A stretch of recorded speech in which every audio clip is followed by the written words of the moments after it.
A vertical antenna is supposed to radiate equally in all directions.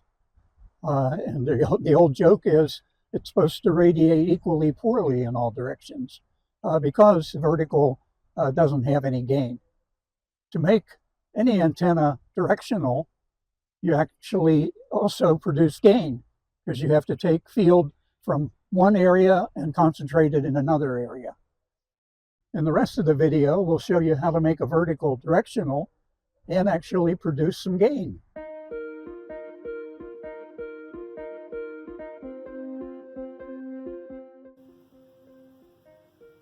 For end-fed antennas, ground serves two purposes.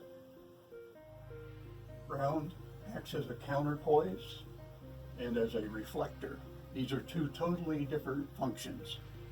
And when people talk about ground, we're talking about end-fed antennas. And remember, a quarter wave vertical is an end-fed antenna, as well as your typical end-fed with the 49-to-1 transformer. Now, what is the definition of a counterpoise? Well, a counterpoise is just the missing part of your antenna.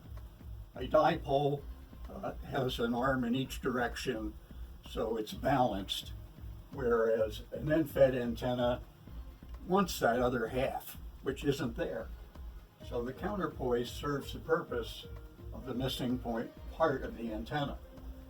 It's primarily responsible for the SWR that you're going to measure and any common mode current in your coax.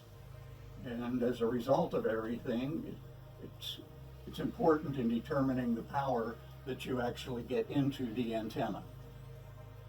Now the reflector part has nothing to do, or very little to do, with any of this other stuff. You can think of the reflector properties of ground as a dirty mirror. So there's a direct radiated wave from the antenna, and there's reflections off of the ground. Those two waves combine to determine the far field pattern of the antenna. So keep that in mind. Ground as a counterpoise and ground as a reflector are two different things. We're going to start by simulating some antennas with a program called EZNEC. It's available free, and there's tutorials on YouTube. I paid $695 for this program many years ago, and it came with this dongle that you plugged onto your printer port, so the program wouldn't work without it. When you first launch EZNEC, this is what comes up, and this will be the last file that you worked on. Now, to open an antenna file, you go up here to File and Open Description. And here's a bunch of different antenna designs that you can play with or modify and do a lot of learning. And let's look at a vertical over real ground. Okay, so this is vertical over real ground. And if we come here, we can view the antenna. Okay, there's X and Y and Z coordinates, and these dots represent different segments of the antenna. The circle represents your feed point where the coax is connected. And if you click and move your cursor left and right, you can turn the antenna, and if you are clicked and move up and down, you can tilt the antenna. Now, every antenna is made up of wires. So here's one end of our wire, and our X, Y, and Z coordinates are all 0, and this tells you that you're connected to ground. And the other end of the wire is at a height of 16.7 feet, and the wire is actually 0.5 inches in diameter. And it's composed of 20 segments. Okay, the source is where your feed point is, and it's always expressed as a percentage from the end of the wire that you put it on. That's actually 2.5%. And loads is if you want to put in an inductor typically, and you can change the way you express it as an impedance or as a resistor, an inductor, and a capacitor. So here you can put in your inductance and your ohms. You would do this if you were putting a loading coil into the antenna.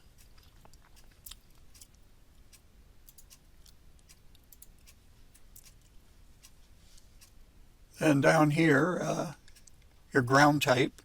In this case, we've selected a real ground, and this is kind of typical ground. So let's look at the pattern. Plot type, let's go to 3D to start with. Elevation will show you a vertical slice down through the pattern. Azimuth will show you a slice as if you were looking down from the top of the antenna. So we've selected 3D. And you would go here, that's far field plot. And that's a 3D representation. Now if you click and move the cursor up and down, you can tilt it. And if you're clicked and move the cursor left and right, you can rotate it.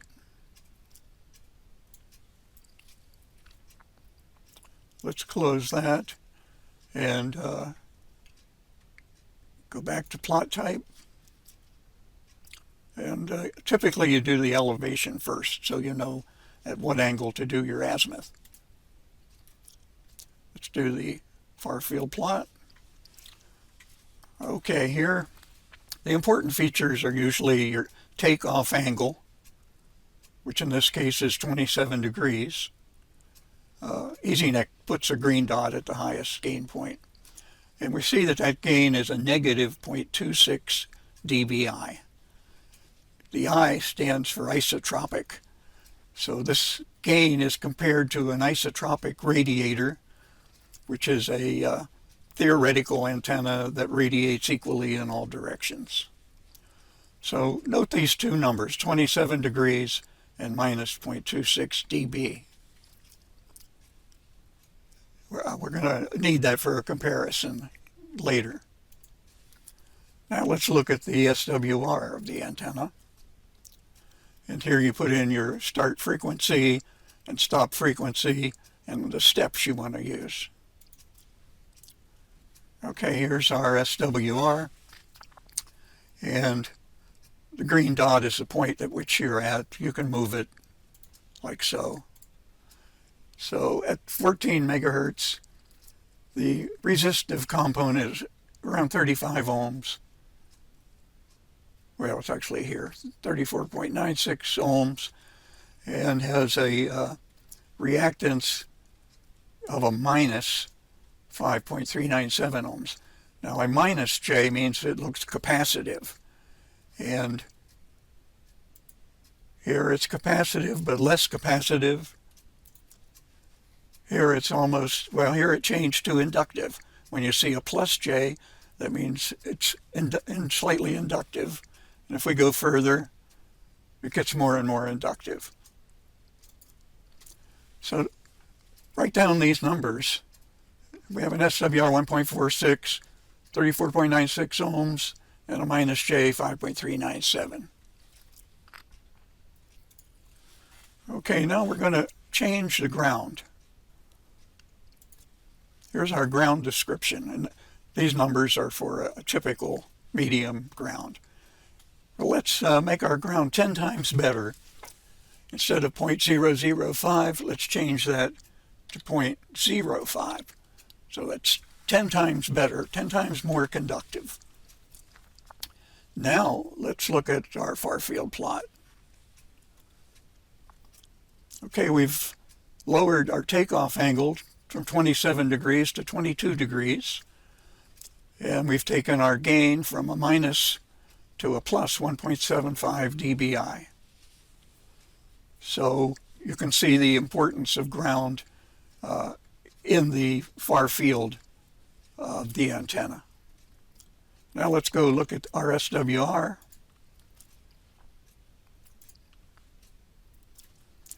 And we see it's exactly the same. Same resistive component, the same capacitive component, the same SWR. So this is showing that the ground conductivity, or the goodness of your ground, doesn't have anything to do with SWR, as long as you are adequately coupled to ground as a counterpoise. And EZNEC and other modeling programs assume optimum counterpoise connection to ground. And they only use the ground goodness numbers to calculate the far field plot. So to make a good ground, like we showed in the elevation pattern, we would have to have thousands of radials extending out tens of wavelengths. So it's really impractical to change your ground from a field standpoint. But it does have an effect on the counterpoise. So let's now go back to plot type. Let's look at an azimuth. And now it wants to know the angle that you want to slice that 3D view through. And our takeoff angle was 22 degrees. We say OK, and then we come to the far field plot. And you can see in this case, it's a perfect circle. Now this is our really good ground that we made, which is unrealistic. You can't really do that. But the pattern would be the same. So basically, what we just showed is that the counterpoise features of ground with these modeling programs, they don't change. They're assumed to be optimum. But what does change is the far field plot when you play with these numbers. Okay, we just demonstrated using EZNEC. The ground acts as a reflector or a counterpoise, and they're two different things. So I've made 2 videos about ground as a counterpoise. They're listed in the description below. I really suggest you watch those. And one thing, they show the vagaries of ground. What works one place as a counterpoise doesn't work right at another place. So what I would like to do is eliminate ground as a counterpoise and see what kind of results we get. Now if we have a vertical but don't connect it to ground, but instead use an elevated radial or 2, we don't care about ground as a counterpoise anymore. The radials are our counterpoise. And next I'm going to simulate 2 radials and then just 1 radial using EZNEC and show the results. And now we don't care much about ground as a counterpoise. It's still important as far as a reflector is concerned, but there isn't anything we can do about that. You've got to live with the ground as it is. So this is what we're going to do next. Let's look at a vertical with 2 radials. And here's our wires file. Our vertical segment starts 1 foot off the ground and goes to 18.2 feet. And then we have 2 radials made up of number 20 wire going out 17.5 feet. So let's view that antenna.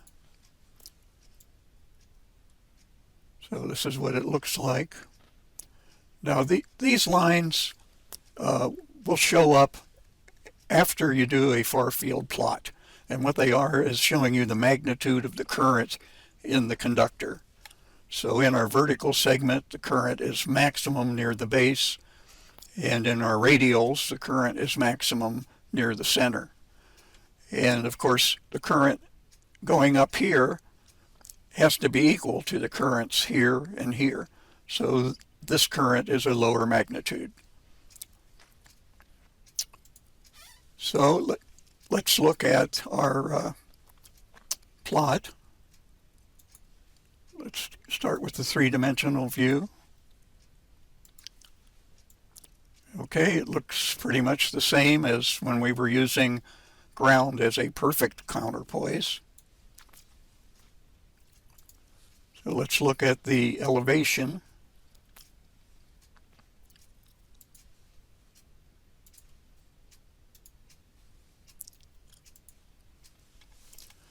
And here we see we've lowered the takeoff angle from 27 degrees to 25 degrees. And we've lost about 1/10 of a dB in gain, which is incredibly negligible. So in a way, we've improved the performance, at least for DX, by lowering the takeoff angle. So what have we done to the SWR?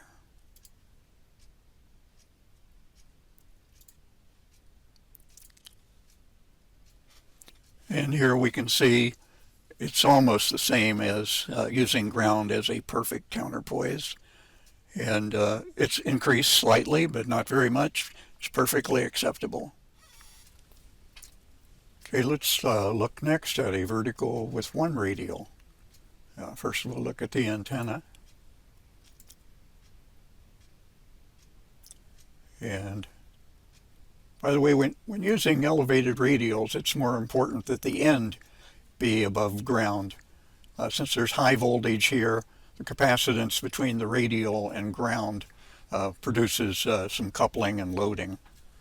So the inside of the radial can be fairly low to ground, but it's important to keep the end fairly decently off of ground. So let's look at our wires. And we can see the bottom end of the vertical is 1 foot off the ground, and the top is 17.9.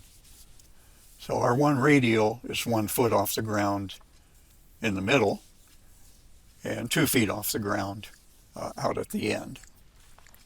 So let's start by looking at our 3D pattern.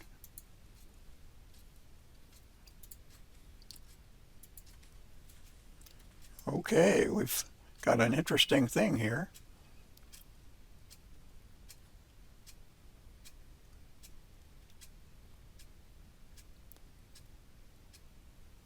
So the hole in the pattern that's normally down the middle like this is now shifted over here. And we can see we have more radiation in this direction than we do in that direction. So let's look at our elevation pattern.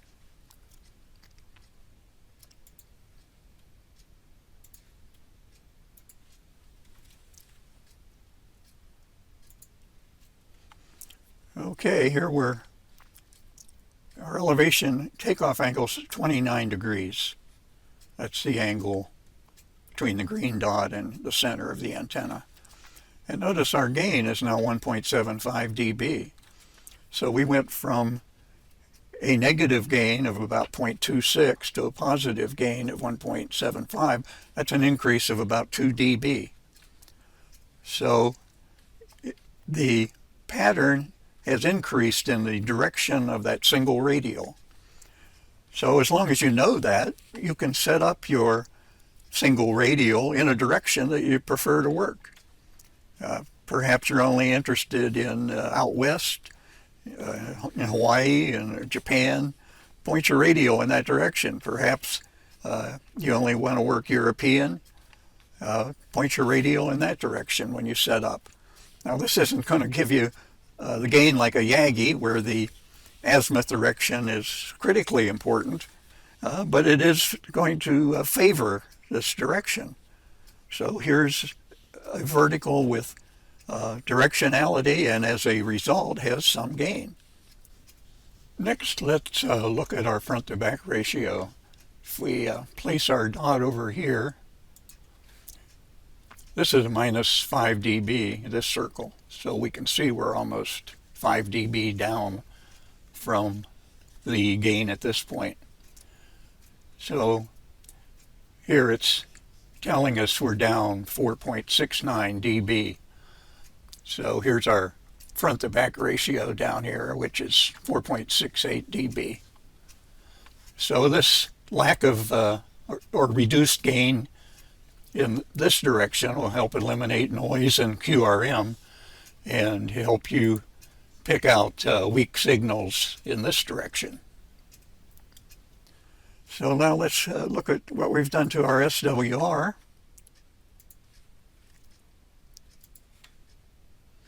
Okay, it's increased a little more. Now I could play with the lengths to get this more equal across the band. You can play with the length of the radial or the vertical, and they both have effects. So here I've increased the length of the vertical to 18.1 feet, and now let's view our SWR. Okay, that change made it even more beautiful. So you can see we have a nice low SWR with one radial that's giving us some gain and pointing in the direction of the radial. And we are independent of ground as a counterpoise. Here's my typical setup for when I'm using a single radial. And here's my normal tripod base with the whip.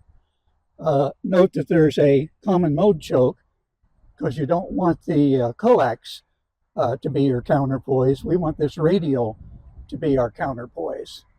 And this is an Amratek tripod base, and it's specially made here with these D-shaped slots so that an alligator clip will definitely stay in place. And this is the Amratek Easy Radial, and it just winds right up. And this has 65 feet of wire, so it can go out for the 80-meter band. And there's markers along the length of the wire. This first marker is for 6 meters, and then here's a marker for 10 meters.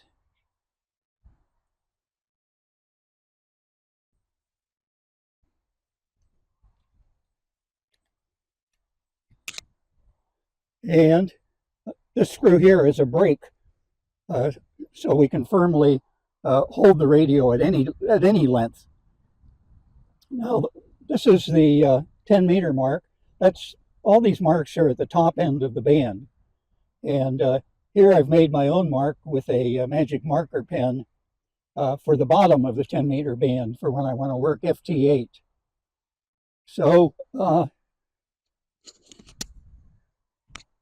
if I want to go to a lower band, I unloosen the brake, and there's the marker for 12 meters.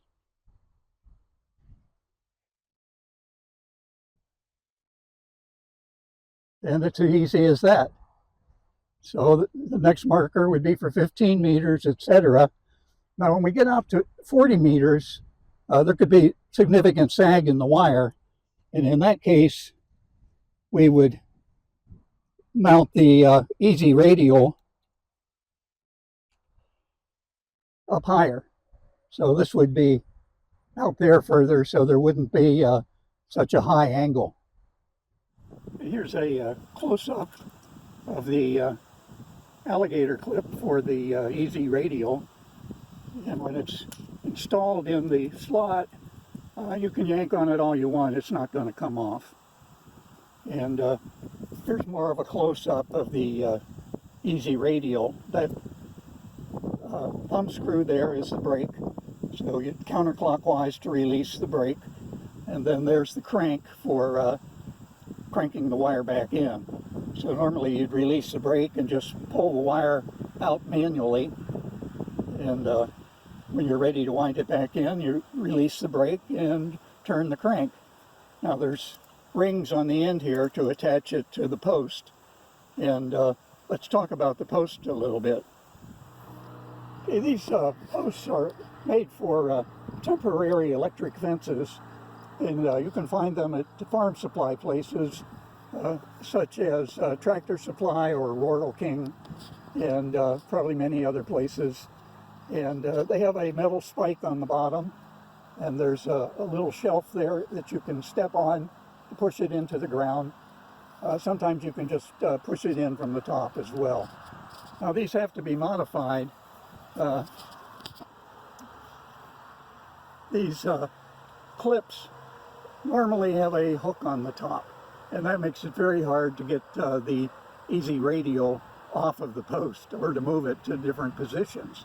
So this has to be cut, and you can see on that one there that the little hook on the end has been cut off. So now you can buy these yourself at a farm supply place, or you can get them already modified from Amratek. These markers that are on the wire when you get the unit, they're actually heat shrink tubing with a adhesive inside so that they absolutely cannot move. These posts are very flexible, so you can use them by bending them to maintain tension in the radial.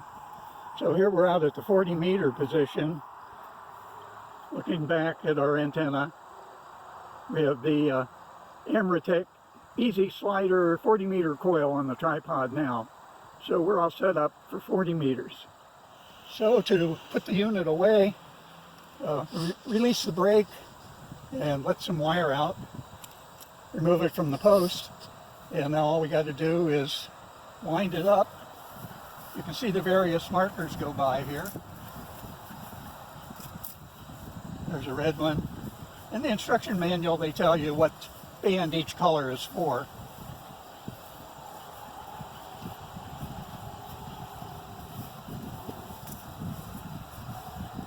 And then we unclip it, and I wouldn't go too far. I'd leave it loose out here so it doesn't catch on something and break. But this is the brake again. So clockwise sets the brake, and we can crank it in. And what we do is release the brake and pull it out. So that's pretty much it. I think it's a pretty neat unit. Okay, here I've set everything up for 20 meters. And there's a little tree over here that might provide enough shade to show the screen on the SWR meter. Okay, I think that's very similar results to what the EZNEC program predicted. Now, if you plan to work 80 meters, I'd recommend you get two of these posts and put one out at the 80-meter position and leave one here at the 40-meter position to support the wire. Otherwise, it might hang on the ground over such a long distance. Well, there you have it. By using a single elevated radial, you can make a vertical directional and pick up roughly 3 dB of gain compared to using the ground as the counterpoise, and get a front-to-back ratio of almost 5 dB. So I think that's a pretty interesting result. So if you like this type of video, I hope you'll subscribe to my channel, and it would really help me if you give us that thumbs up. Thanks.